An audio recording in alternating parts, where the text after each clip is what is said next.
Hi guys, welcome to Waray Vlogger. Nag-DIY ako ang Roji. Ang gamit ko amin siya nga box. So gintry ko. Yan na successful ang iya ka ang connection niya may the power. So gigamit ko siya sa mail adapter. Ana again slice ko lang niya Roji and internet and blue ginimo ko nga positive and brown ginimo ko na negative amo siya ang power supply, then separate siya and green ngan and orange amo siya sa internet.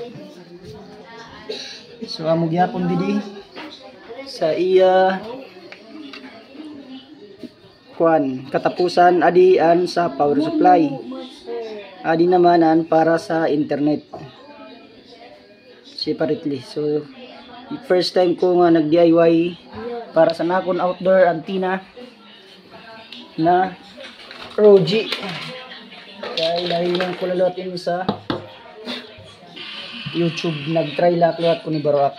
So amo na yun siya magiging itsura sa nakon DIY na Roji.